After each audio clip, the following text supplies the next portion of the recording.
Angle Slam. Hi guys, how's it going? Hey, we're back! Yay! It actually seems like forever. It does actually. Because and it's there's the no last Well, yeah, Merry Christmas and everything. all that shit. But it seems like forever because obviously we had Crown Jewel and Super Showdown, so it seemed to be every 2 weeks. I quite liked having the break. Really. It was nice. You build up to it. Yeah, now it's like, ooh, we haven't done this in a while, so we look forward to it. Death.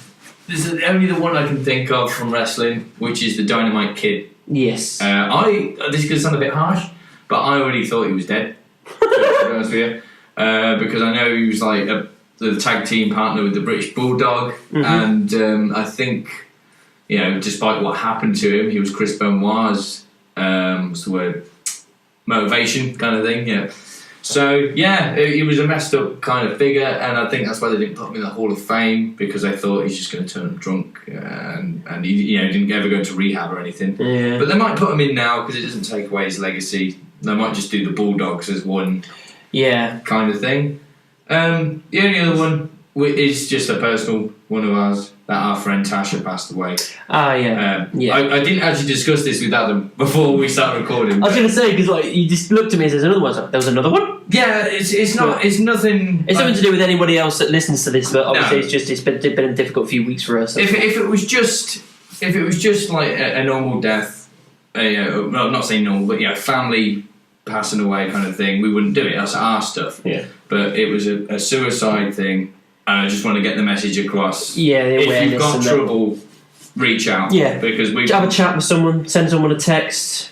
If you're fine yourself, then donate a bit of cash. Yeah, well, yeah, exactly. It's like, I'm not going to sit here to go in, here's the suicide hotline number, and go on these websites. You'll grow. You know where it is. You just click it in Google and you'll find it. But yeah, it's a personal thing for us, so we're just throwing it out there because it's kind of rattled us. But let's get on to some wrestling. Yeah, pre-show. I did not watch it. I did.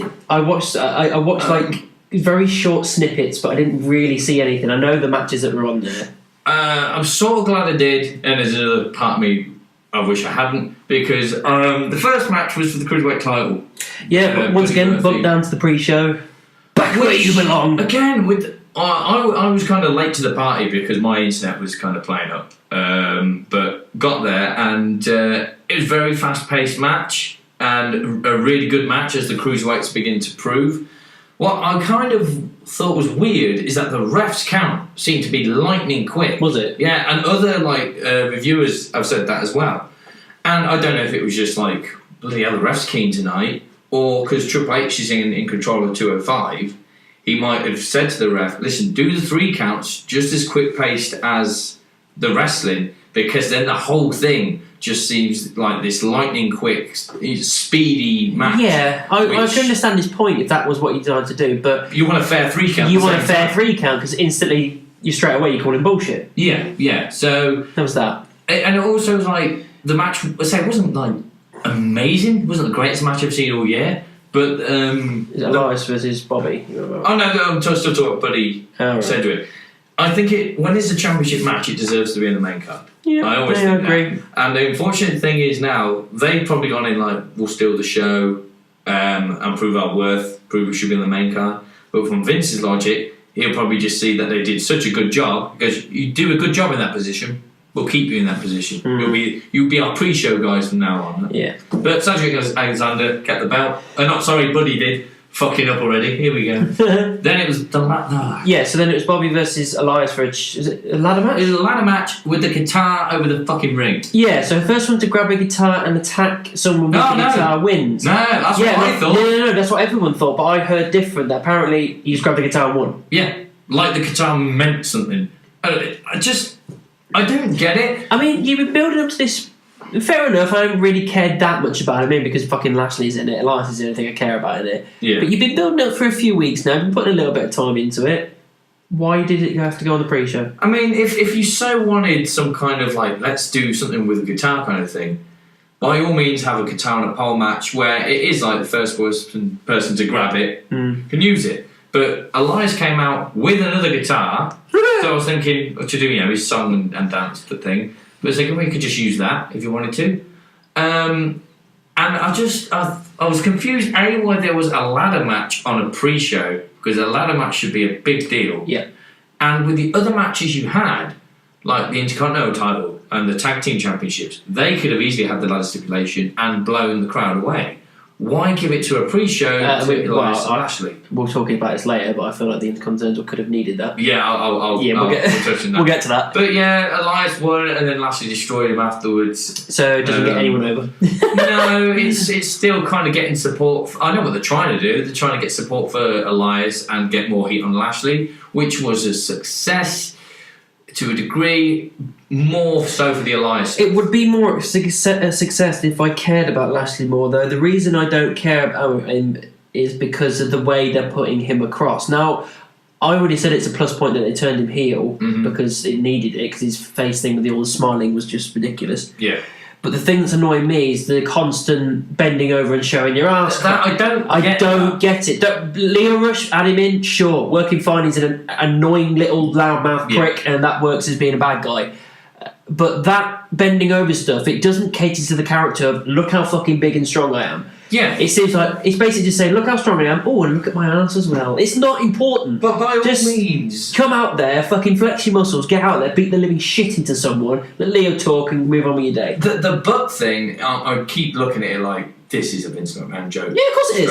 He's like, he thinks it's funny. This is thing that we're now, and it's not funny. We've gone past that era of arse jokes. You know, I know he's thinking, well, it's for the kids. Because the kids won't find it funny. They're looking at Lashley going, why is this happening? Yeah, it's a DX thing, so it works on like a face level, and if DX were getting their ass out every week, it'd be like... But that's the thing, it works on a DX level because obviously it's meant to be a joke, it's kind of a tongue-in-cheek thing. That's their character. Yeah. But Lashley's not playing that character, he's playing that I'm the big fucking bastard that's going to kick your ass, and I'm bending over and showing my ass. It doesn't... They don't marry together. No. It's ridiculous. There's a lot of...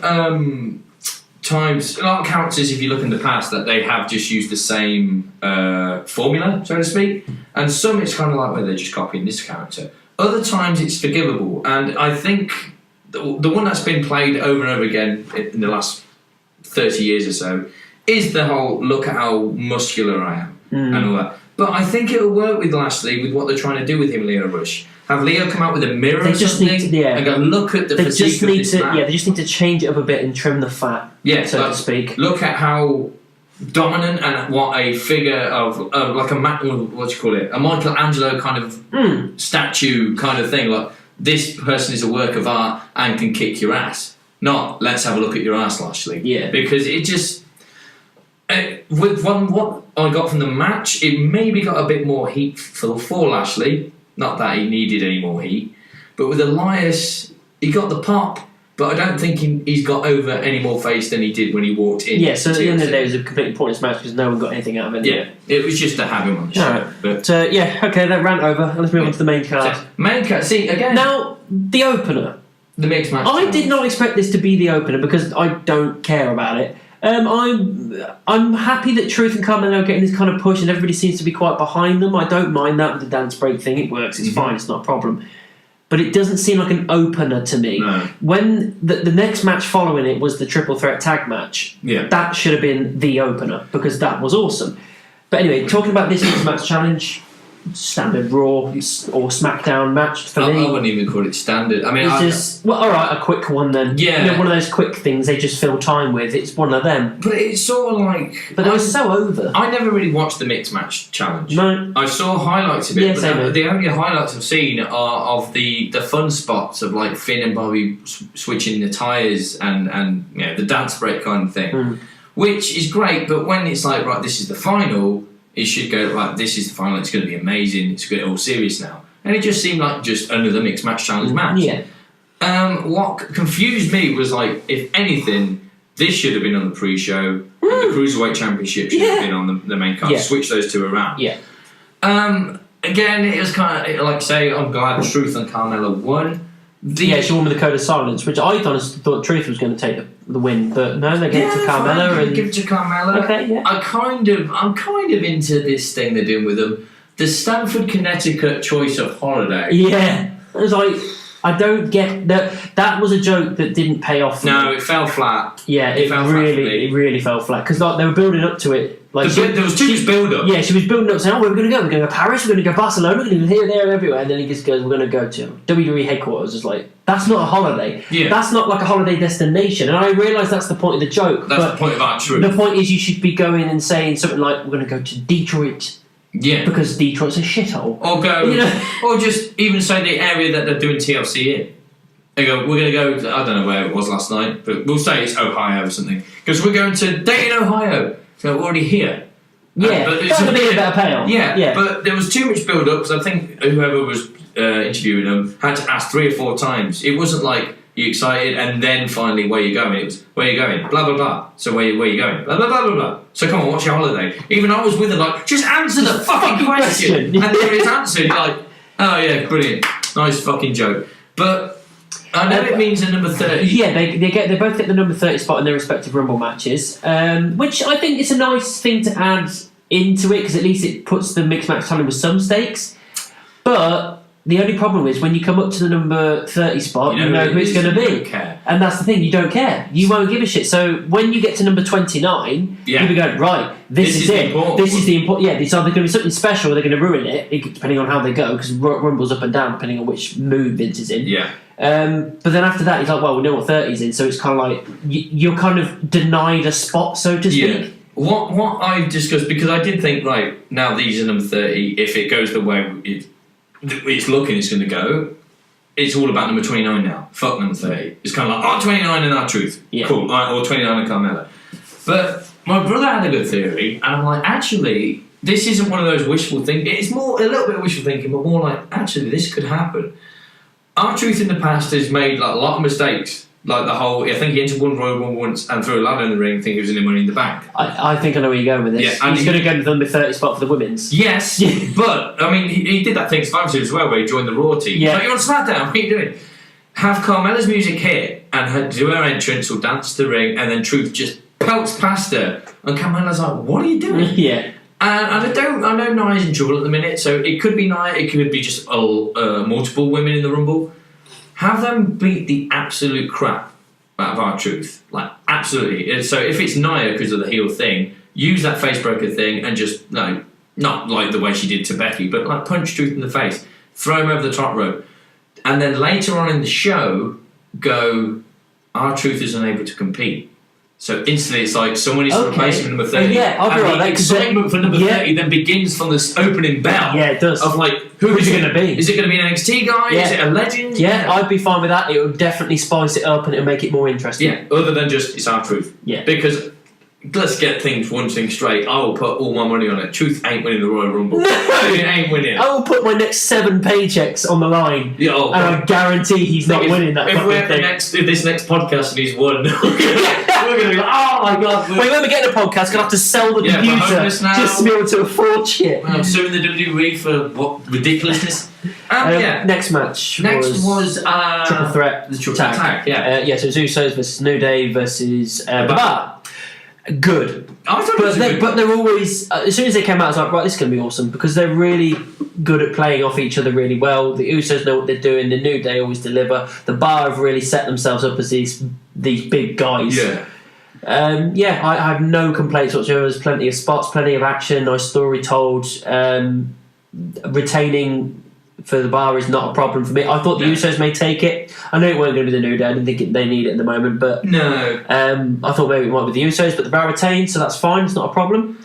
Yeah, I have no complaints. But it got to the point. It was partly I forgot who the champs were, but at one point I think Cesaro got a near fall, and I was really rooting for them to win. Almost like then I was like, oh shit, no, they're already champions. What I'm cheering for. But the fact that I'm getting that excited for a team to retain a belt. Usually, you've got that, I want a new champ kind of vibe. It means they're doing something right. And a lot of the matches, again, which we'll get into, seemed a lot of like, well, this seems like a Monday Night Raw match, or this seems like a house show match. This did seem like a pay-per-view delivery match. Yeah. The spot I do remember is Usos just super kicked everybody, and that actually got the crowd really pumped up. Like, yeah, you go, boys. And the swing, I thought he was going to go with Kofi for ages. Not that he didn't, because he hadn't done the swing in a while, to be honest. It's very rare he does it now. He doesn't do it every pay-per-view like he used to. So when he does bust it out, was like, oh, we bust it out. I was like, yeah, I thought the same. It's like, he was going to go for fucking ages. But, it had that potential, but then I think someone broke it up, which... No, he stepped through to the sharpshooter. Oh, he did step through, that's right. Kind of surprised Big E weren't wrestling, but again, you got to be fair for the whole surprised the show didn't appear. Well, they've kind of... Yeah, they have, but I thought at one point maybe he's like, oh, maybe he'll turn again and just screw him at the top. Why not? That's what shows do you remember. Joke kind of thing. Yeah. But no, I'm okay with the result. I'm kind of wondering, are they really going to go with the Bar walking into Mania with the tag titles again? I think they'll lose it in the Rumble, but they need to lose it to someone that deserves a better spot on the Mania card. So they need to lose it to a newer team. Yeah, or a more deserving team. This is no knock towards the Bar at all. No, it's not. But they're at that point now where they can service somebody else. No, but also this isn't a knock. But I can't remember who I was talking to this about. But I think we might have missed on the internet they're kind of claiming that Usos, the Bar, and the New Day are this generation's version of Edge and Christian, the Hardys, and the Dudleys. I would argue that to a point. I think it needs a bit more time to simmer. Yes, but also I kind of again, no knock towards the Bar, but I think someone more like the Revival have got that new Dudleys thing. I think the Revival have done and dusted. If something pops up soon saying that they've left, it wouldn't surprise me. Well, I meant more with their style. No, I know. Yeah, but the fact is they're just. Yeah, Vince is not interested in them, is he? No, but as far as the other two, obviously Jeff and Matt were the high-flying people. You got the Usos, and Edge and Christian had that fun Dawn side, which is new, but could still go, and the New Day can still really go. So yeah, it wasn't a bad match at all. Then it was Braun Baron. Now I got a feeling I know what you're going to say, but all I'm going to say is I liked it. I thought it was fun. I don't care that he wasn't able to actually have a match, and I don't care that they ambushed him. I just thought, you know what? I haven't seen something like this in a while, where a load of faces gang up on a heel when he gets his just desserts. I liked it. It was funny. It's not really a negative comment I'm going to say. I'm just going to say they did the best of a bad situation. Yeah. Because Braun was obviously not cleared. The only problem I kind of had with it is like, okay, you had Heath starting with the count out. That was one of the things that got the biggest pop when he took the shirt off. Oh yeah, Heath got this big pop of his career. Yeah, just like, oh! Yeah. The only time I think he got another big pop was when he eliminated Sheamus from the Royal Rumble. Yeah. I think it was the only time. But he started doing the count when it looked like Braun was going to come out. He got to 7, didn't he? Yeah, but number one, a TLC match, which it was officially meant to be, doesn't have count-outs. So it was like, it should just be, you could have just done the forfeit. Number two, when Braun's music hit, Heath could have still carried on counting. Yeah, he could have got to 10 before he got to 3. And 3, when, fair enough, Braun with the smart thing, a TLC match and no GQs. And then all the people at Baron screwed came out. Fair enough. Then used chairs. When it's a TLC match, a part of me was thinking maybe Baron should get more of an ass kick in here. Like, Apollo should put him through a table. Use a bit more time. I would have minded a few more minutes and use a few more weapons. Yeah, coup de grace off the ladder could have done it if Finn was up for it. But Finn did have another match later, so they might have been make sure he didn't injure himself. To be honest, what really shocked me was when he got to the ramp and Kurt Angle's music. Yeah, I just didn't expect it. Really, I did. Because before anybody else arrived. As soon as he was saying, I can have someone help me out, I thought, it's got to be Kurt. It's going to be Kurt. It's got to be. It's like, because the thing's been going back and forth with him and Barrett, it's got to happen. And then all these people started coming out. I was like, okay, maybe not. Then when he made it up the ramp, I was like, it's got to be Kurt now. There's no one else in that spot. Well, when Braun said, it means that I had the same kind of thing. When Braun was like, I've got someone to help me out. We both were like, is it going to be Bray? They got back on the same thing because we know Bray's on his way back. Yeah. We think his Twitter says. I think you want to keep them apart for a while. Yeah, I mean, I don't know which way they're going to go, but let's say Bray's Twitter now says a little bit different. I don't know what it means. We'll go into that later. I was okay with the way it went down, mainly because of the winner, I suppose. But as much as it was like great, Baron's not in charge. That was more what I wanted than and Braun's got a title shot, because that was kind of a given that was going to happen. I mean that's bound to happen, but it's also kind of like we've seen this already. Yeah, what I mean? I think you need to have a stipulation to it. Add a no DQ to that Rumble match, and then I'll care more. The silver because lining, we both know who's fucking winning it. Well, I don't see Strowman winning it at all. There was a time when I thought, yeah, he legitimately can, but it doesn't seem like they want to give that opportunity to him. I know one of the rumours on the card, though, for Mania is Drew Braun for the Universal title, but we'll see. But there's also rumours of Lesnar Rollins. Yeah, there's all these rumours. Of course, again, it's fucking Lesnar going to Mania as the champion. Again! I'm kind of... Right, with the Braun thing, I'm kind of happy that Braun Brock's happening at the Rumble, not at WrestleMania. Yeah, because it's just the same old shit regurgitated. As far as Brock and the championship, maybe not going in as champion, I agree with. But since the streak was broke, they've kind of done the smart thing with Brock of like, right, you don't have a streak, but now it's almost and it wasn't a passing of the torch because Brock didn't need the torch. But it's becoming a thing where who can beat Brock at WrestleMania? Yeah, true. Yeah, it's coming. Yeah, who can beat Brock? But if people have done, well, not since 30. No one's beaten. So I mean, there was 31, but Seth technically pinned Roman. Yeah, but it still counts as a loss. I know, but I mean, it's who can actually defeat them. Maybe not win, lose kind of thing. But he won at 32, beat Goldberg 33, kicked Roman's ass at 34. So they might continue it at 35, but if someone is going to beat him, I'd rather it be Seth at WrestleMania because there's a feel good. I would happily.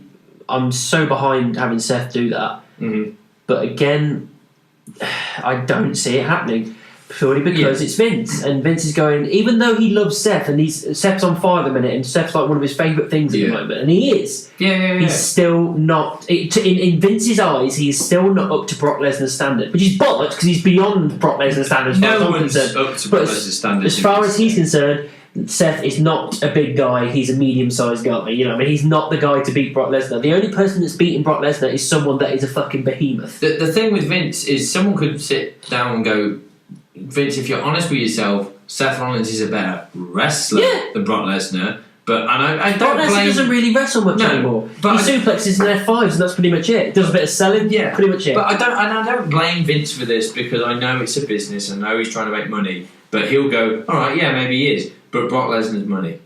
But it's becoming Brock less Lesnar and less. will always be money. Yeah, and that's the thing. Like I say, it's becoming less and less of a thing. It's getting to the point now where people are slowly but surely getting fed up with it. Yeah, and it's not because we don't want to see Brock. It's just getting fed up with the fact that Brock's here, so he's going to win. And I don't want that kind of stuff with Brock. He doesn't have to win all the time because if someone beats him, it's like it's a shocker. I do get the annoyance of when Roman became ill because I think Brock was meant to have a break and focus on his UFC career and stuff. If Roman became ill, Vince panicked and threw a lot more money at Brock to stay, which suggests to me that Vince doesn't have enough faith in his own locker room to go, there's no one but Brock. That's the thing. Which is weird. That annoyed me. It's like you've got Braun Strowman and Drew McIntyre there. Yes, I agree that Drew's not ready for it yet, but they're building him up to that point. I don't think Braun's ready for it yet, to be honest. No, but I still would have preferred it because Crown Jewel. Yeah, because it just makes more sense to actually put it on someone new and see what they can do with it rather than just be a safe bet with Brock. Yeah, it's you can't go and pick your battles or what should I risk and whatnot. And you know, without going too much of what happened on Raw last night, I think Vince has kind of gone. You know, I've got to take a step back and let this happen, kind of a thing. But we'll get that's something else. Okay. But the tables match was next with Liv and Natalya. Now, I actually really enjoyed it. I enjoyed it. They gave it a lot of time. And it was executed really well. It was executed very well. They built up with it over the last couple of weeks, and at the start I was kind of like, I don't care. But then as time went on, it's like, okay, they're starting to build it quite well. They're really using this Jim Neidhart thing, which a lot of people don't like, but I was okay with they signed off on it. Natalya wouldn't have done it if she wouldn't have agreed to it. Then when she put the table out with Hart on it, I was like, that's evil. But I like it because it adds that, it juices this puppy up. Yeah, and it made me invested straight away. And obviously, that whole time when it's set up in the ring in the match, you just kind of like, will she go through it? And it adds that extra bit of flavour. And then obviously later on, when she brings out her own table with fucking Ruby on it as well. I thought it was a nice, good match. There was plenty of spots. Both of the other two of the Riot Squad went through tables. Liv flew. Liv took a great. She fucking flew. Yeah. She went fucking wild getting through that table. For Liv because I think my brother thought she was genuinely hurt. And I said, no, I think she just sold that perfectly. Yeah, as perfect as a table spot can go. That she was sold it. that well. I don't remember a lot of wrestling moves. I know the sharpshooter. It was more spots than anything. Yeah, but yeah, it was more of a storyteller than it was a wrestling match. So the style of the match, story was told well. The style of the match suited the story they were telling. Yes, it wasn't like they weren't going in to go, we'll have this table match to prove I'm the greatest wrestler. Yeah, they're kind of like, well, we've got a storyline here, so we need to around it. Let's build around it. Yeah, it's not a case of, we got this, let's just chuck the table thing stipulation in. No, if they actually built around it because it made sense to. I mean, the way Ruby went through the table was a good spot. The powerbomb off the top rope. Yeah. Feel good moment as well. He's got his jacket. He's got his jacket on and everything, and pointing upwards. I loved all of That's this. what I really liked about the thing for Talia, because I think the only other spot she had or moment was I think she won the women's title a few SummerSlams ago. Yeah. But that's kind of even dwindled away in my memory. This is kind of like, now you've had your moment now, and it's kind of got hopefully the ball rolling in her career. She's not as good as she used to be in the ring, but I think she's still got a few years left in her. This is why I keep saying they need to get some fucking women's tag belts. Because it instantly gives 4 women something to do. Yeah. And Natalia teaming up with someone could be a great thing. You've got a stable like the Riot Squad, or you've got what's left of our Absolution. Then you've got fucking Bayley and Sasha. All these people that could have something to do if they had those titles. This is it. I mean, when there's the reason the storyline was good is like you say, if there's they bought the women's tag titles, there's something on the line. It automatically raised the stakes. Now, nothing was on the line in this, technically, but if she was fighting for her father's honour, so it was that kind of thing. It felt like there was. Yes. So it felt like is Natalia going to honour her father, which she did, and then there was that little part of me thinking, because I said at one point she was all in control, and I was like, this is building up to Ruby's going to get the cheap win. Yeah, because she was like, for a while, she was like, in control. I was like, there's going to be a switch here soon. Which would be an oh my god thing, but at the same time, the amount of heat which would help Ruby would have been mental. But I think Ruby's got a lot of potential. Yeah, but I think they went with the right call. No, Oh, it's not like it went about call. The only flaw I would there was no losers there, because either way, someone would have got over. The Riot Squad proved they belong. And Natalia, it's like I say, got the victory and she did a good match. The only knock I'll have is that when she got the victory and got to celebrate, she wasn't selling, and it was like she came in back 100%. She wasn't selling any like, oh, my ribs are still hurting a little bit. It was just like, and I'm cool again, yay! I'm back at 100%. And those sunglasses that she snapped the other day are back on my face. Super glue! Yeah. Me and Zach were talking about it, because the commentators just kept talking about that Jim Neidhart was dead. And I was like, we get it! So we were kind of... There was even one point as well where Cole said, I can't wait to see the look on Ruby's face when she sees that table. And she didn't even react to it. She just sort of went, alright, it's got my face on it, great. But it was ridiculous. But every time it got quiet for the rest of the pay-per-view, when the commentators went silent, me or Zach would be like, oh, and if you didn't know, Jim Neidhart passed away. If we hadn't got that frontier the first 8 times we said it in the match. So. That's another thing that I would talk about when we get to the Intercontinental one. But there's something with Renee that I want to go over. There's something with Renee I want to talk about with the women's title match, because I'm sorry, Renee was not on point. No, she was not. No, she was not. Even fucking Otunga was doing better than her, because obviously he was stepping in for Black Saxon. The Black Saxon, yeah. Then it was Finn Drew. Yes. Right. Now, good match. I'll let you lead with this. It was a good match. I enjoyed it. I think it was above a standard Raw match. Only just. Yeah, all right. Reasonable story told. The thing that shocked me was the fact that Finn won. Now, I don't mind Finn winning because he needs something. Yeah. It's just that we've been slowly been pushing for a while that Drew McIntyre is the next thing. Yeah. I didn't really think it was above a Raw match, to be honest. I thought it was just like, it feels like watching Raw here. But it might be because it's happened so many times. If you hear knocking at some of the door, we ignore it. Yes, we are ignoring it. It just seemed like... What didn't help is that my network kept buffering during that, to the point that I had to go back, log out and back in, and I did miss the end, but I know what happened. I know they got Dolph involved. Mm-hmm. I think I'm okay with that. Yeah, because it seemed like it was going to be like a face turn type thing, but then later on in the backstage area, they've solidified, no, he's still a heel. Yeah, well, the way he attacked Finn, Yeah. which suggests a triple threat kind of rivalry, which I'm okay with. Again, it just didn't seem like it was a filler match for the pay-per-view. That's all it was to me, and even at the end, despite Finn winning, that's all it really felt to me. So what I discussed with my brother afterwards was, even though he won as Finn, not the Demon King, just as Finn, he's got more losses than victories at the minute. So it keeps feeling like, for like the casual performer who's just going to keep seeing Finn do his thing and keep losing, then bring the Demon in and then win, they're just going to go, why did you just be the Demon all the time? Okay. So he's got to have, I mean, this could be the start of the change around. He's got to have an odd loss here and there, but mainly victories, because that's, he can be white hot when he's given the opportunity. The only time the Demon should come out is when he gets an opponent that where it's either really personal or the story calls for it. Yeah, or this opponent is somewhere like, oh man, I don't know if I can beat him as a man, but I can delve into that dark pole. It's something like a Brock Lesnar type of thing. Yeah, I mean, if it was Finn, Brock, and just Finn as Finn Balor, and Finn got his ass kicked, then fair enough.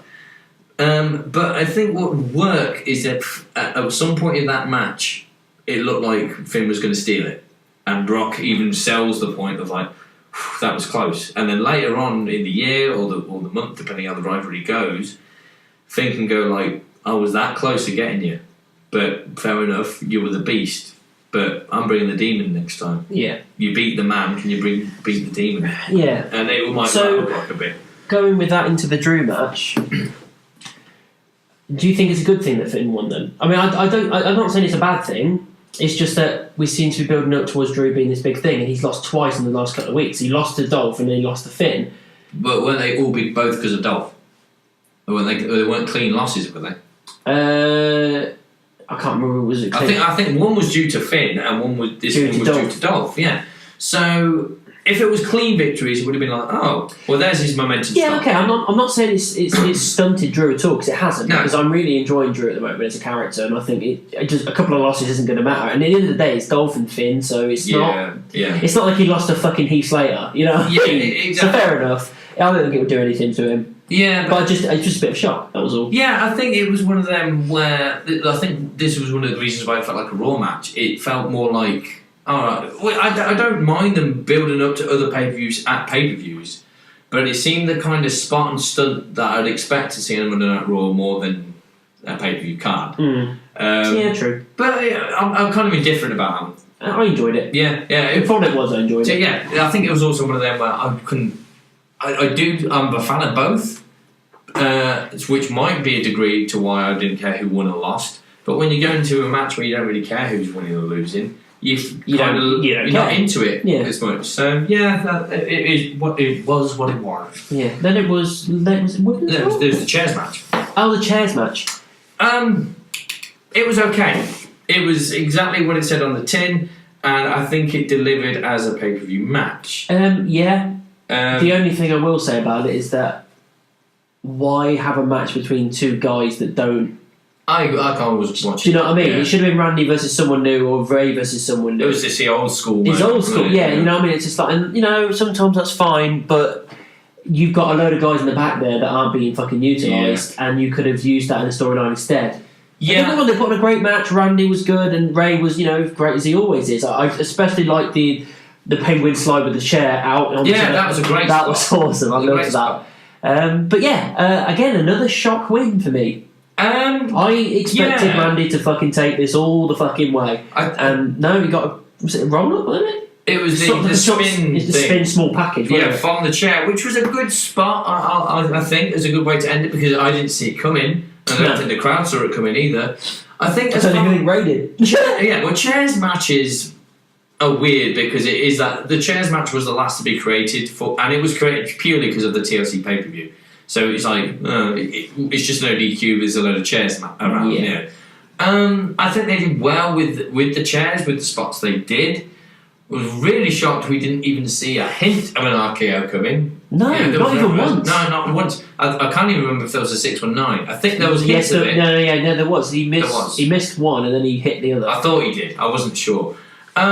I think, unfortunately, they're still high on Ray at the minute because he has just come back. No, that's fine. I'm not saying it's a bad thing. No. Fine with Ray. So, I just feel like Ray should be against someone else, and vice versa with Randy. I think that's the thing. I can see him kind of being backstage going, well, Ray's just come back. We've got to use Ray. He's the talk of the town at the minute. And on the same side, it's like, well, what can we do with Randy? Yeah, we kind of shook them together. And I don't know if it might be. I doubt it's ring rust for Ray because I know Ray's not stopped wrestling out when he was in WWE. But it kind of be with Orton. He's in there with someone he knows he's had chemistry with in the past. So it's kind of that build up. It's easier for him. Yeah, I think they might be going with let's establish Ray as properly back with the WWE, give him these rivalries, give him these matches.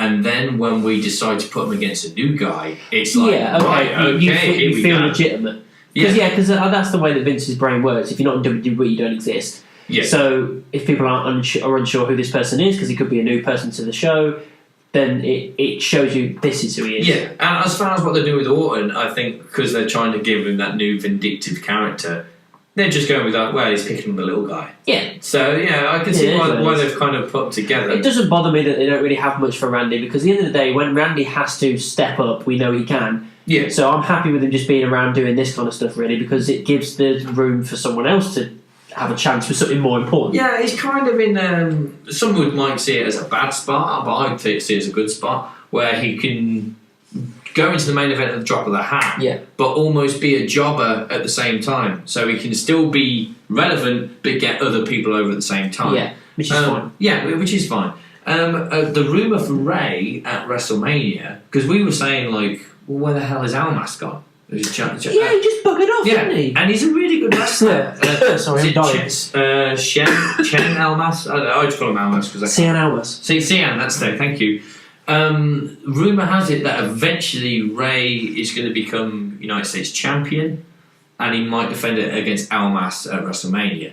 Okay. And I think that would be a fantastic match. Yeah, and Almas should take it because that's the point where Ray should be put. But that's the point where you have Ray against it. I know he's kind of been against Shinsuke. That means Ray has to beat Shinsuke in the process. Yeah, I know Ray's been with the old guys, but Orton. Shinsuke is relatively new, but obviously he's new to the WWE, but he's not new overall. Yeah, he's not a young guy. The whole... I'm not saying Almas will become the next Rey Mysterio, but the kind of like... They're in the same kind of family. Yeah, it's not a passing of the torch, it's just a nod of the cap of like, this is a guy that can hang with Rey Mysterio. Yeah. And hopefully he's proof... not proof, but the chance to prove himself will come at WrestleMania. But that's the rumour so far. Cool. Then it was the ladies' Raw match, wasn't it? The Raw Women's title. Yeah, it was earlier on in the thing I thought it'd be. I thought it'd be higher up the card. But considering what the main event was, that was the absolute deserved main event. Yeah. Good. It was very good. Can't grumble with it. Ronda's shown once again that she's really honing her craft now. She is nailing it. Yeah, she's absolutely nailing it. And I was worried at the start, thought, can she do it? And she is, every match, she's showing something or improving in some way to make you go, yes, she deserves to have that title on her. Yeah. Which is a surprise considering that when she first won it, I thought it's too soon. I thought it was too soon. But I'm at this point where, like, okay, she's fucking owning this. Nia was fine. She was building in this whole face breakup thing with the hand a lot. She's really embracing it. Yeah, exactly. She did that. She worked her heel persona very, very well. There wasn't loads of spots that I can remember specifically, but I do like the story that was told. I do like the ending that was told as well. The only thing that I said that I was a little bit annoyed with is how quickly she tapped out to the armbar. Now, I know they're building up the armbar to this thing that's fucking unstoppable, but Nia's the only legitimate, credible threat to Ronda, really, apart from Charlotte, maybe. From a size perspective. Yeah. So my thing is, yes, tap her out, but let her hold on for a lot longer. Let her hold on for so long where she's just like, this is the only other option I've got left. I have to tap, my arm's going to break. Not just as soon as it's locked in, she taps instantly. Just like, because then it gets her over in defeat.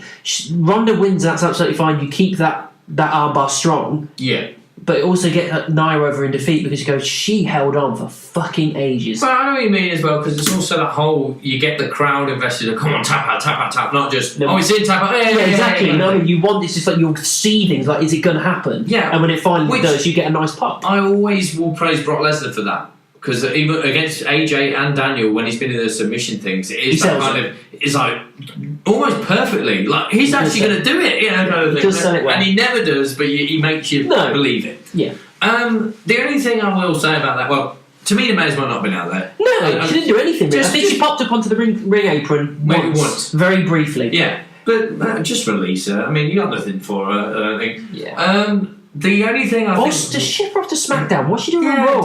I think she's thrived much better on SmackDown, personally. But she just kind of got this glamorous face. She doesn't know what she's doing.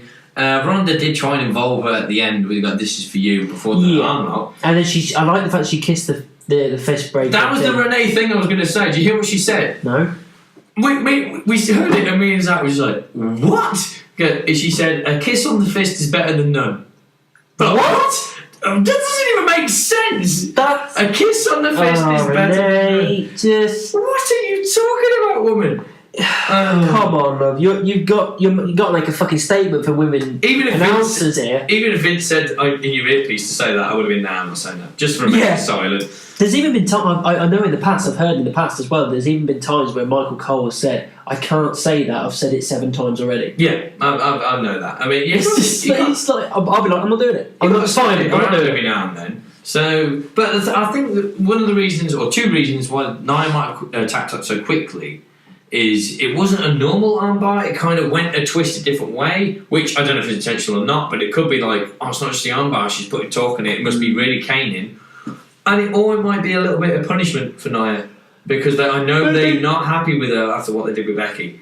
She's got a lot of heat backstage, so it might have been, right, you're lucky to even be in a Raw Women's title match on a pay-per-view anyway. When that armbar's in, you tap out like a little bitch. And that might be a punishment. But finishing up on that as well, I like what happened backstage straight after as well. So did I. It was great. Really, didn't see it coming because she was just walking off in pain. I was like, okay. And then she's like, someone said, can we get a word on what just happened? She just went, no, and just walked off. I thought that might be it because a lot of times backstage stuff that can be it.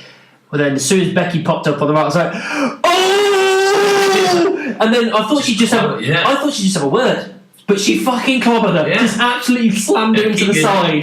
Keep my name out of your mouth. Yeah, and then she walked off, and then obviously Tamina popped up. Had she been toilet? Yeah, so she kind of appeared. And then Nia just kind of looked at her just to say, I had it coming. I had it coming. I deserved that. I kind of knew it was coming because they'd interviewed Becky in the pre-show, and she'd said, well, both brands are here, we'll see what happens. So it was like, right, you're building it up. Yeah. As far as the match goes, I preferred Nia and Ronda's Money in the Bank match. But it might have been because Ronda was still relatively fresh, and it was the surprise of that was her first one-on-one match. Yeah, where she had Kurt Angle and Triple H fall back on a WrestleMania.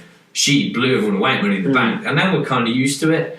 But the stuff that she did, either she'd do things where she did fuck up, but recovered it brilliantly into something else. Yeah, because she still can. There's every now and then there's a little fuck up here and there, and but she always recovers. She's still finding her feet, but yeah, she finds a way to recover it. Or to the point where you think she's fucked up. You go, no, actually, she meant to do that. That's brilliant. At one point, I think she going for a suplex, and her legs were leaning over a bit too far. I thought, she's lost the balance here, and she suddenly it looked like they just completely fucked it up. But then she fell into a sleeper hold.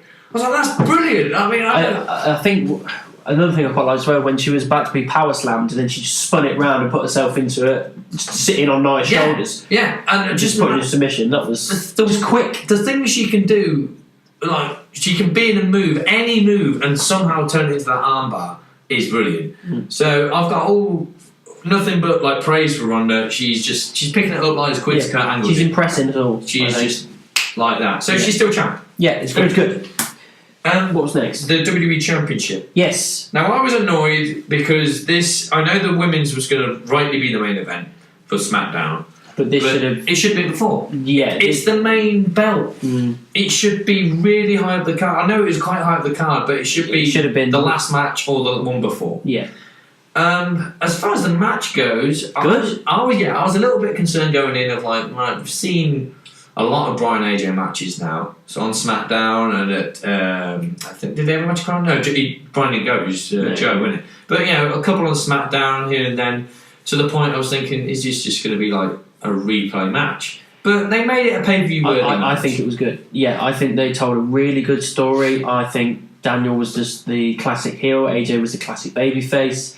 They did all the spots that were necessary. I'm kind of annoyed about the way that it finished, but I'm giving it a pass because I kind of understand it, because it means that there's no decisive winner, so it kind of means it's a great because it was a quick roll up out of nowhere. I was kind of I was looking forward to a running knee. You know what I mean? I was looking forward to it because we haven't seen it often. So I was looking forward to that for the 1-2-3 pin, but no, you get a quick roll up, so there's no clear winner, so that means this feud can continue, which I'm absolutely fine with as long as they're doing it the way they're doing it. I don't want them to deviate. The way they're building Brian is fine. I think he's a credible heel. AJ, although he's getting a bit stale with his face stuff, it always makes it more interesting when the face is chasing the title than when he's got it. I know what you mean by clean winner. Just to clarify, it was a clean victory. It's a clean victory. Yeah, it's a clean victory. It's just it's from the skin of his teeth. Yeah, exactly. So it's kind of like AJ's like, you got lucky, you're not going to get lucky next time. You know what I mean? I want another go. I mean, I can't remember many spots from the match. I do remember from the get-go, Brian almost doing that Kevin Owens thing. I just rolling out the ring. Kept rolling out the ring. Sure, what he did at Brock. Yeah. Did the same thing. What I really liked was... I don't know if they intentionally meant to do this or not, but it kind of got the ball. It kind of just was a normal match until AJ went to the Stars Clash. Like I say, like the first 3-4 minutes, I was kind of like, come on, lads, pick up the pace. Yeah, then he almost really got the Stars Clash in from a great reversal, didn't quite do it. Then the ball began to roll, and then he hit the 450, and Brian kicked out, and then there was the back and forth, and then I think he hit something else. Oh, he put the calf crusher in. And Daniel's a great at selling the tap. Yeah, there was a couple of times I thought, oh my god, is he actually going to do this? But he wasn't that. He was quite far away from the ropes. Yeah, just and then rolled him back. I was like, oh my god! I was like, he's selling like a bitch. Yeah, but then I said to my brother Zach, right, he's tried that kick out, tried that, got out of it. If he hits, I think he's only got the Stars Clash left, and Zach was like, he's got the phenomenal forearms. Like, yeah, if he hits one of them and then he kicks out, he's just got to hit that last one and it's over. Never got to that point though, but I'm happy because I would have been annoyed, to be honest, if AJ had won the belt back. No, you need to keep it on Brian. Because Brian's only just got it. AJ's had it a long time. I think you have a couple more matches and then call it a day. Yeah. Have one more on SmackDown, one more at the Rumble, then call it a day. Then Daniel can go into Mania as champ and go against somebody else. You can build up a nice feud. AJ needs to go somewhere different now. I don't know where. Maybe when they do a draft again, they'll put him on Raw. Maybe put him in the Intercontinental title. I think putting him in there might be quite decent. Him versus Dean would be great. If he's not in the main event pitch for a while. Yeah. Right. I think... I didn't... I remember thinking this, and unfortunately, it was almost like my brain went, yeah, actually. Even when they went, right, next match is AJ Daniel, straight away, first up was, Daniel's winning. And I knew that. And then I thought... well, actually, what if they pull a shocker out and have AJ win it back? Now, on the long run, like I said, I wouldn't have liked it. From a shock value of like, whoa, I didn't see that coming. Really cool. But when you're walking into a show, either A, knowing what's going to happen, or B, again, like I said, not really caring enough to go, I really want AJ to win the belt back, or I really wanted to keep it, it was kind of like, all right. Yeah, the days of when it didn't matter who he was against, but you wanted Stone Cold Steve Austin to either win or keep that title are kind of dwindling away. Yeah, it's because there's no stability anymore. No. Not like there used to be. When you were a fan of Austin, you were a fan of Austin forever. Yeah. You know what I mean? But you get to this point in these things that the problem is Vince is always on to the next new thing, the next thing that's being called up from NXT, the next person you're going to go and push, whether you like it or not. Well, so that's because of that. People get hot potatoed and thrown around all over the place. And I understand you've got to do fresh new feuds and everything, but it seems to be too fucking quick all the time. And people get bored. It's also the prestige of the belt, which isn't helping. Yeah. Again, why they're not treating it like it's... in the card. I mean, I know what you meant about the future, because you probably saw the promo of Lars is lurking. And Lars Sullivan is coming. And I like Lars. I do like Lars, but I feel within the year he won't be really important. Relevant. No, I don't think he will. I think they'll give him a couple of first good matches, have him destroy someone like Rusev or something like that. Yeah. maybe get a title on him, maybe he'll have the US title or something like that for a bit, and then after a while he'll be in the same spot that most people are like that. This is always going to turn to a praise of NXT of what they should be doing because NXT are doing it right. Ciampa became the white hot heel in the company, and Triple H had enough foresight to go, we'll put the NXT title on him. Yeah. Because now, as much as I love Ciampa as a character, as a fan, you want to boo the hell out of him, and that's you do your job right. If he's the perfect heel. Yeah. So every NXT Championship match he has, it adds prestige to the belt because you really want him to lose that belt. Yeah. Because he's so smug with it and such a dick anyway. He's like, I really want someone to come along and wipe that smile off your face, and the way to do it is to take that belt. And the thing with AJ and Bryan is that, as far as stability goes, yes, Bryan's meant to be a heel, but I'll never truly hate Daniel Bryan. No way, because we know at heart he's a lovely, amazing person, a gifted wrestler. And, you know what I mean? Just like, you can't hate him too much. I'm not saying that we hate AJ either, but like we said, it's kind of got stale with him as champion. Yeah. So it was kind of like let's see what happens with this. Yeah. Kind of match. But, you know, it was a good, solid, it's really good pay-per-view match, and I'm looking forward to having a couple more. Yeah. Right. Intercontinental. This had the opportunity where they built this up over the last few weeks to be, hopefully, a show stealer. And it was the disappointment of the night for me. I was so deflated with it. You know what I mean? So deflated. It was just, there wasn't much going on. No. It was just, I was expecting things to build up. The first few minutes, I was like, alright, and they'll just, a few bits and bobs in, and eventually it'll build up. And it never really got going too much for me. And the thing that kept fucking annoying the hell out of me, this is what I said earlier, I'll bring back to it now. Fucking Renee, man. Standing up for Dean? Well, no, not standing up for Dean. I understand why they do that because they made it public knowledge that they're married, so I understand why she is.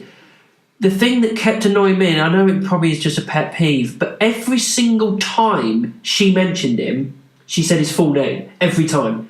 Dean Ambrose. She was saying Seth or Rollins, but she kept saying Dean Ambrose. It's like, I know who he is. Yeah, just say Ambrose or Dean. You don't need to keep saying Dean Ambrose. It's really off-putting. To be honest, I didn't really notice it. You go back and watch it. Sarah said if we had played a drinking game on how many times we had Dean Ambrose, I'd have been slaughtered by the end of that match.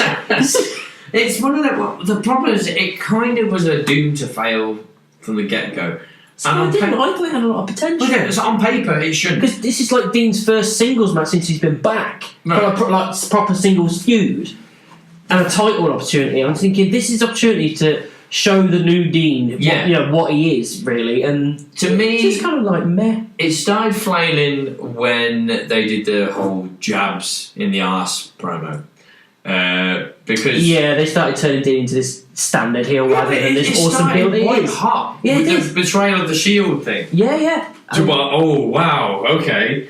Then it just kind of lacklustered it. Well, a lot of the faults were basically Vince got hold of it.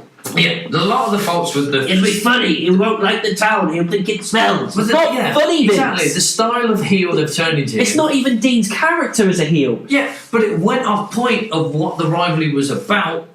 It went from, you betrayed us in the Shield to, you're just a dick and you're saying the town's a smell. Stop it.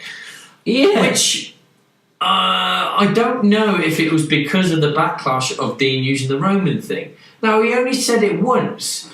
Now, they could have just not said anything Roman again. They could have carried on as they were. So I understand that it was a bit controversial, and I kind of agree to a point. It was a bit controversial, kind of using that so fresh, really. I don't think you should.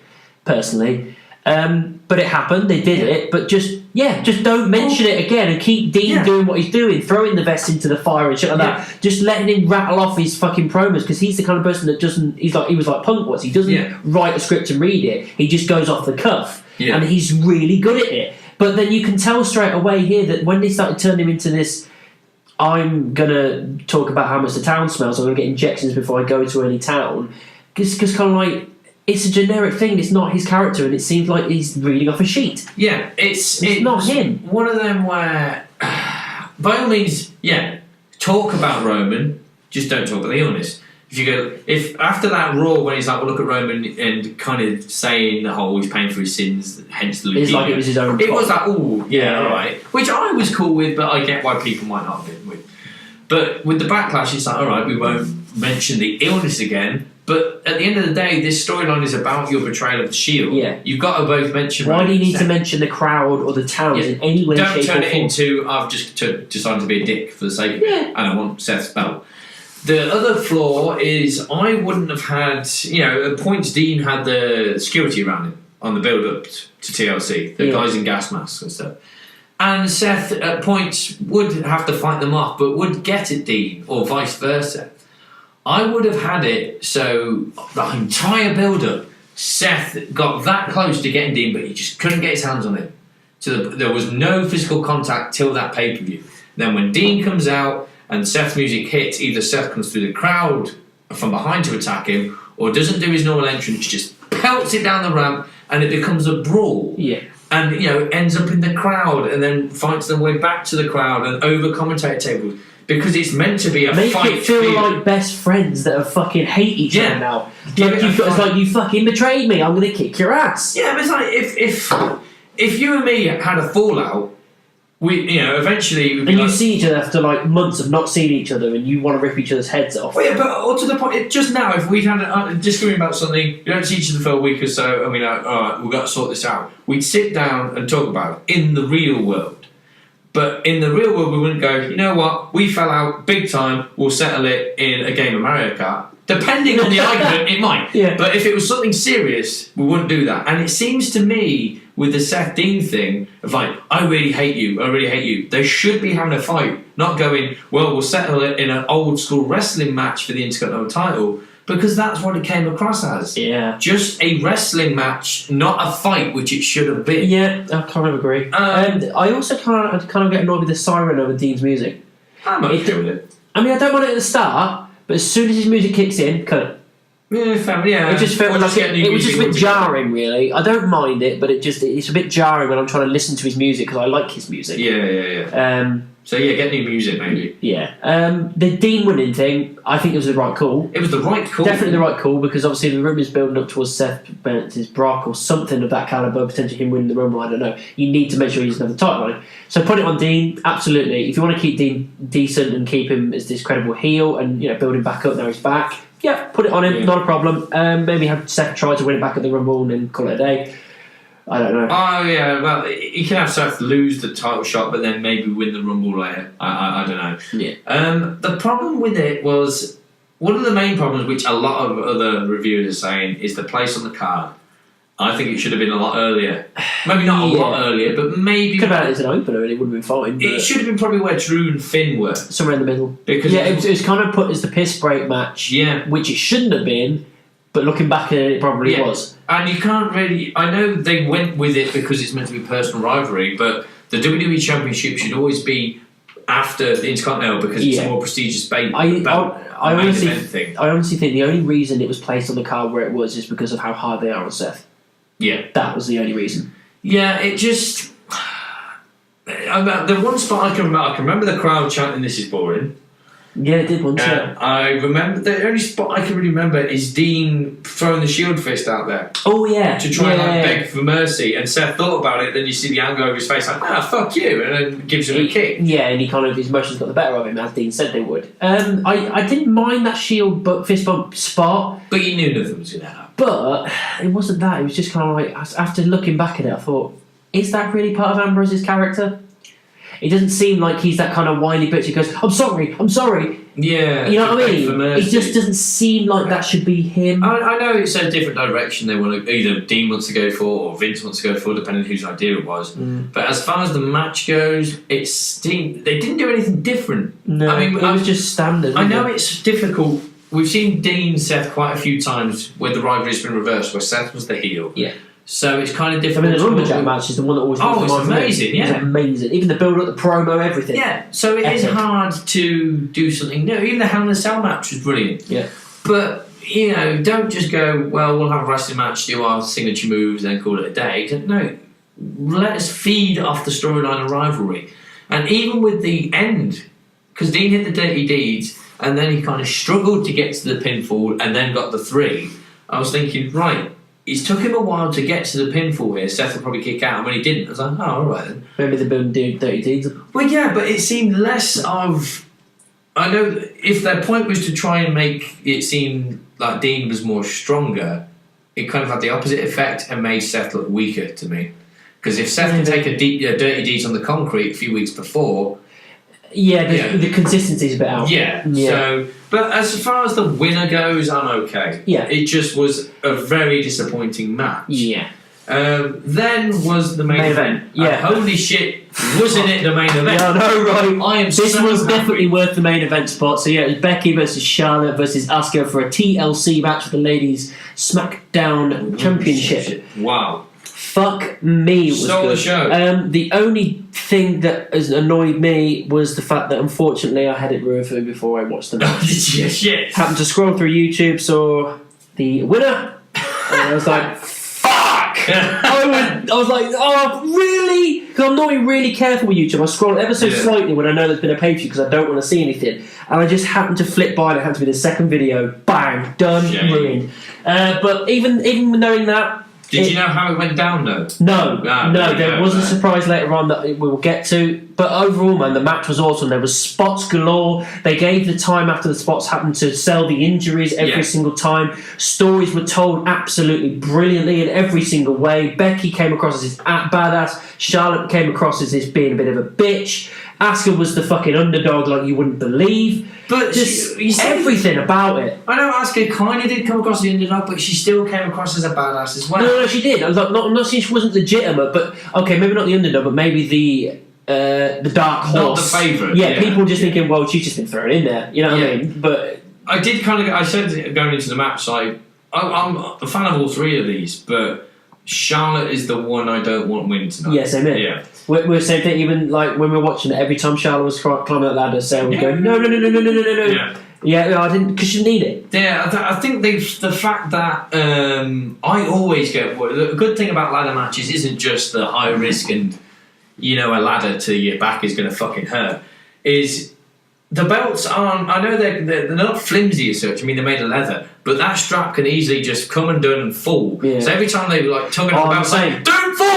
Every time that happens in every TLC match, and whenever that thing is hanging up, I'm thinking, oh, what if? Yeah, what if the buckle just goes, oh, it's not meant to, and then suddenly champion and not meant to be, kind of thing. But yeah, I'm not saying every spot was. It might have been predetermined. I don't know, but it just seemed. Bang, bang, bang, bang, and all of them delivered. They told a perfect story, they really did. Becky's early bump, where I think Asuka threw it off the top rope and she just landed straight on the ladder. Yeah. I mean, it gives men's TLC matches runs for the money, and this is no knock, but men's bodies are obviously a little bit more robust. Yeah, then we're not as delicate. I'll put it that way. I'm not saying that the women aren't strong, but you get my drift. You get what I'm going with. But yeah, there was I think the security barrier was meant to break at the spear. Yeah, but I kind of like that it didn't. Yeah, the same here. I mean, it broke. It broke, but it didn't shatter. Yeah. But I didn't see it coming. Yeah. But she stood up and bang! It was just fucking. I was like, fuck me! Just a crumpled mess. Clamped her. Just. What the thing I was thinking when she did the moons was kind of like a moon, like a half moon. Yeah, she fell through the middle. She kind of fell forward over the table. Oh, the senton. Senton, that was it. Sorry. Well, she did do a moonsault as well, but she always kind of. This is no knock to it, but it always seems more like a backflip, and she always falls between. Yeah, I see that sometimes. I think we had kendo sticks galore as well. See, the kendo sticks, they went to town. Yeah, they seem to just swing for the fences with that. When Becky first got a chair, I did kind of think, she's pulling them a bit. I know you don't genuinely want to injure someone.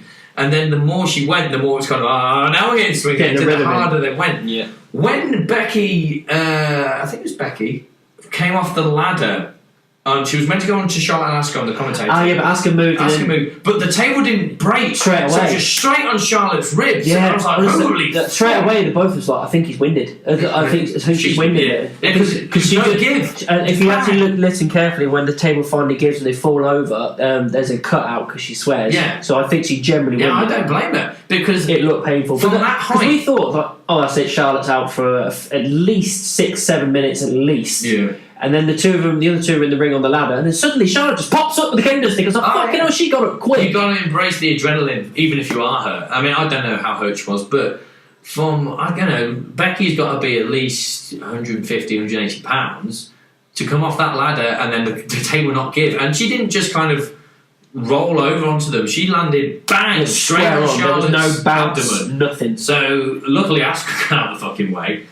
Then it pretty much, with a lot of other ladder, table, chair spots here and now and then, it led to Charlotte and Becky fighting at the top, where Ronda strolled down. Yes, this was the thing I didn't know was going to come out of nowhere, because I was watching them, because Asuka was on the floor, she'd been knocked down, and it was those two on the ladder just over from the title, and then suddenly all these people were standing up cheering and looking at the front amp, and I was like, what's going on? Who's it going to be? I was like, who could it be? And then Ronda was like, oh my god, Ronda! I didn't even think. It makes sense. I forgot. No, it makes sense, but at the time I was so invested. My brain was just having an out-of-body experience. I didn't even comprehend Ronda getting involved in any way. And then to just pop up, grab that ladder and throw them both off. Yeah, I mean, one thing is she got booed on the way. Yeah, she did, yeah. Now, that's because everybody loves Becky so much. Yeah, hopefully it's mainly because of the Becky thing. I don't think they'll boo her by going, you've ruined a fantastic match. Because no shame. It's been a fantastic match. She added a little bit of an extra flavour to it, by all means. Yeah, but logically, it would make sense. Charlotte kicked the shit out of her Survivor Series. They had the heat between her and Becky. She got two birds, one stone. Yeah. And then, as soon as that was said and done, you're just like, Asuka's getting up. Go on, Asuka! Yeah. And then she gets it, you're like, yeah! I can't believe Asuka got it. I really can't. I'm so happy for Asuka. I don't know, I'm happy for Asuka, but I was still rooting for Becky at this point, because I think it's fine for her to retain, because I'm happy for her to keep going with it. But this tells me I think Becky's the favourite to win the Royal Rumble. Yes. Yeah, I'm kind of hoping she goes, I'm not challenging Asuka, I'm challenging Ronda Rousey at WrestleMania. Because that's the match everybody wants. Yeah, and I'm fine with that, it's not a problem. I'm fine with Asuka winning. She was my second choice. I think it's nice for her. I think as long as they build it right, they don't do what they did with Nakamura and just let it fall flat. Yeah, I think they can do a lot with this. Yeah. But for God's sake, do not drop the ball with Becky. No. I know she doesn't have the title. She's the fucking man, and you need to keep that up. It's like, you don't have that long to the Rumble. It's only 4 or 5 weeks away. Mm-hmm. Just build up towards that point. Even build up to her saying, I'm going to win the Rumble, and then I'm going to take that title from you, Asuka. And then when she does win the Rumble, she goes, actually, you know what? I think we've got another title in mind. And then that's a massive fucking moment. Yeah. We think, the whole time we think it's going to be them, and it's actually going to be them. Yeah. That would be awesome. There were so many elements of that match of why I was so proud of everything. All three girls really fucking impressed me. Not that they had to anyway, because I love them all anyway. I was proud of the girls. I was proud of the match. Proud of it wasn't too long. It wasn't too short. It felt like it was the right amount of time. Yeah. It was, it was a shock winner. There was an extra bit of flavour with Ronda added in. There was spots galore, stories told. It was an absolute perfection of a match. Just to the little things of I think the last time a women's championship match headlined pay-per-view was Charlotte Sasha in Hell in a Cell. Yes, I think so, yeah. And they've kind of just established they can do it again and steal the show. I was almost kind of proud for SmackDown in a way, because obviously Ronda's the star. It's Raw failing more than anything, isn't it? But it's like SmackDown headliners pay-per-view is the way and nailed it. Yeah, it is the way to go. But it had that NXT feel, because when I was going to say, WrestleMania, you say the name and you're going to watch it. WrestleMania's got that vibe. Sometimes they're great, sometimes they're not. It doesn't matter who's on the card, you're still going to watch it. It's WrestleMania. Yeah. With TakeOver, it's almost it's getting to that point now of, even though WrestleMania's a household name for those that don't know wrestling, in TakeOver, maybe not so much, but in the wrestling world, you say TakeOver, I'm watching it because you know how good it's going to be. And it was the same with this match of SmackDown Women's Title Triple Threat's going to be the main event. I know, and it should be, because it's going to be awesome. Yeah. I mean, even before Asuka was added into the mix, I was like, I'm still fucking invested. Yeah. Because they're building it up right. And then they shut Asuka in, and I'm like, fuck, go for it. And they fucking did. Yeah. I cannot, the last two I can't pick anything that, for me, I can't pick anything out of the match that made me disappointed. No. Like I said, the only thing that disappointed was the fact that I unfortunately found out about the result before I watched it. But that's not anything to do with the match. I think the last two pay-per-views this year have been the only two pay-per-views where the main event, the last match on the card, has delivered. Brian Lesnar delivered, and so did this. The rest of the card, I can't really think of a pay-per-view main event off the top of my head where I was thinking some might have been good, but you might go, oh, that was good, but so and so was better, kind of thing. Yeah. But this was a match of the year candidate for me. Yeah, definitely. I totally agree. I think it's good because it means we go out on a high this year, considering it's been very up and down this year. Yeah, it's not been a great year. No, it hasn't. It's been very up and down. There's been some good moments, but there's been a lot of bad decisions at the same time. But this is a nice way to cap off the year, I think, pay-per-view wise. I think it was... well, let's get into scoring, really, for this pay-per-view. Yes, there were some negative points in it, obviously the Intercontinental being one of them. But overall, I don't have many complaints with any of the other matches. They were either good or great or shocking or just good story told overall. Even ones that I didn't care about before, like Natalia and Ruby. I really don't have many complaints with this pay-per-view, bar a couple of bits. I think it's a nice way to end the year. It's a nice, solid, decent pay-per-view, and I think it's fair for me. I'm probably going to give it... I'll give it an 8. See, I think I was pushing for 9, but I thought I kind of leave 9s and 10s for like Manias and Rumbles type thing. But I think this is an 8 for me. I try not to be too generous because I know it's maybe I should, maybe I shouldn't, but I compare it to like the likes of what the Attitude Era did and other WrestleManias. Coming into this, I was willing to give it a like 4.5. Now I'm probably going to give it a 5.5. The more I think about it, I'm not going to say 5. Yeah, because you gave I think you gave the last pay-per-view more than that. Probably did, but because 5, man. the TLC match, the TLC pay-per-view, sorry, I was kind of going to it going, well, I'm not expecting much from this, and then even at the end, I was like, yeah, I kind of got what I expected. It didn't blow me away. Really? Yeah. I think the main event gives me the 5 it is. The main event, the other 3 moving up to the 8. But the rest of the pay-per-view. When it's meant to be a pay-per-view, all the matches are meant to be maybe not that caliber. No, I know, but you have to take it, I suppose, as a whole, and what there's going to be certain things that push it over the edge for you to go, right, well, that made it better. And I think that main event, if anything else, gives it a lot more credibility. I might have to. I'm not trying to change your mind. Yeah, I'm just arguing my case. Yeah, I'm trying to think more now because now that I think about it, we got the Raw. Both women's title matches were good. The table I actually enjoyed. The triple threat tag match. And I was about to say the triple threat. It keeps coming back to my head, and I don't remember much of it. But the thought that keeps coming into my head is like, it wasn't bad. So actually, maybe I'll send it to a 6.5. But I'm not going to go as high as you. Okay, but I'm sticking with my 8. I just thought I was really happy with that pay-per-view. I didn't have much to complain about. Yeah, it's a good nice. Again, also that inner conscience of mine, I might be kind of subconsciously comparing it with takeovers. Going, your WWE takeovers still will knock you out of the park. Yeah, it's true. No, they will, and they would. They absolutely would. I totally agree with that. But I'm just trying to take it for what it is. Yeah. Did I have a good time? It might. I do it like I do when I review my movies. Even though DC are struggling a lot at the moment with their movies. If you like it, you like it. Yeah, exactly. If I came away entertained, I'll give it a good star rating. Yeah. You know what I mean? So... Yeah, it's what I think is one of those things. I always come across away from it going, if it's going to be a negative thing, I always think you're a lot more capable of other stuff than that. So, but yeah, it wasn't the worst pay-per-view of the year, it wasn't the greatest. I'll put it that way. Okay. So there we go. Yeah, TLC last pay-per-view of 2018 done and dusted. Yes. So that's the Rumble. Yeah, next will be the Rumble. I've been chatting to a guy we both kind of know called Kev. He's kind of like an amateur wrestler. He's been doing it for like 5 years, I think, and he's quite interested in reviewing the Rumble with us. Yeah, I've got a few people interested in. He said he was interested in reviewing Mania, but he's not here. So I said, "Well, do you want to do Rumble then? Because that's like the second biggest of the year." So he might be coming with us for the Rumble in January. Yeah, it'll be 6 or 7 weeks. I think we'll be back. Yeah.